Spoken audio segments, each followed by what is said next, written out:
Those of you who have read some history must have known that there is a period in human history called the Dark Ages of the world. It is said that these Dark Ages existed in Europe and therefore the world, because Europe was the world at that time,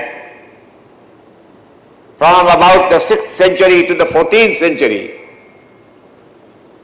And how was this age, how was this calculation done? The calculation was that the rule of the Romans and the Greeks had come to an end. The rule of antiquity had come to an end, and some other rule had come to be imposed. And that came from whom? Came from the Christian powers and Christianity too. But my friends, ultimately the bad name given to Christianity, to this age, the Dark Ages of Europe, was given by the Protestant movement, because they thought that all the fault was done by the Christians, by the Catholics. And I must say, and that is, I am very anxious to say to you, I hope there are some Muslim students sitting here.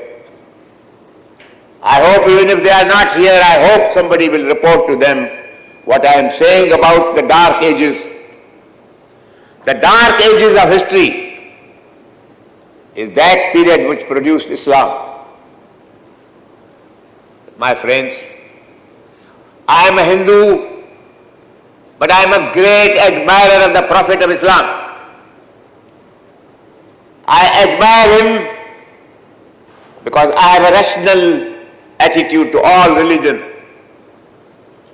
My attitude to religion is that ultimately religion must surrender to science.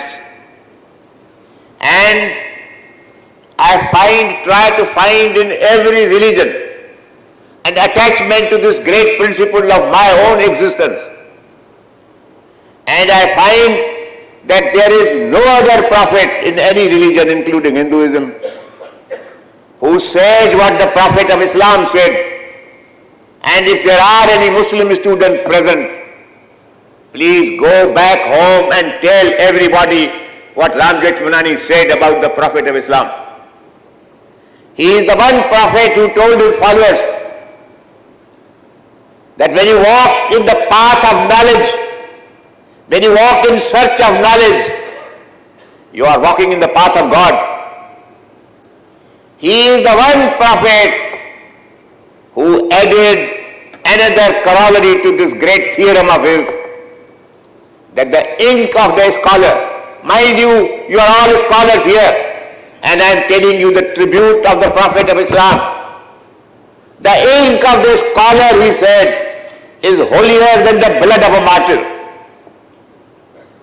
And while historians, Christians and others are writing about the Dark Ages of history, it is a match going on between Catholics and perhaps the Jews and some others, but everybody has forgotten what the Prophet of Islam did. And my friends, I am so tempted to share a few minutes with you about what happened while the Muslims were following the Prophet's teaching. Muslims became the rulers of the world. They went and conquered even Spain.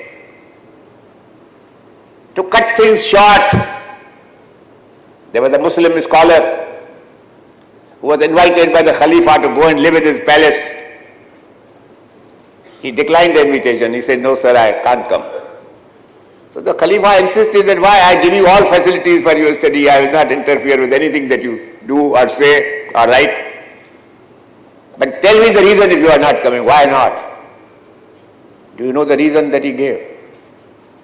The reason he gave is, "Sir, if I shift to your palace, I require 400 camels to transport my library. And today I have been taken to the library of this college of yours, And I am very proud of this college and I am proud of those who collected this library. But this great scholar of Islam refused to go and live in the royal palace because he didn't want to shift his 400 camels worth library, and he wanted to be with his own books. And to cut this story short, for 13 centuries, Islam spread education because they were following the teaching of the Prophet. In the 13th century, Islam got a mad Khalifa. Burn all books except the Quran. So all those books which required 400 camels at one time had to disappear. And my friends, Muslims became the slaves of the very powers whom they had educated in the first instance. And therefore, I don't believe in the Dark Ages theory. Dark Ages did exist in some way, but it existed in those areas and in those patches where religion was not subject to science, where education was not superior to illiteracy, where the teacher was not respected much more than the uneducated fool. And I am here to warn you today that while you are sitting across me and in my front, please remember today that the Dark Ages exist today in the year 2016, and it is the role of lawyers and trained lawyers to put an end to the Dark Ages which are in existence. Politicians will not admit it. Politicians are the cause of the Dark Ages in this country.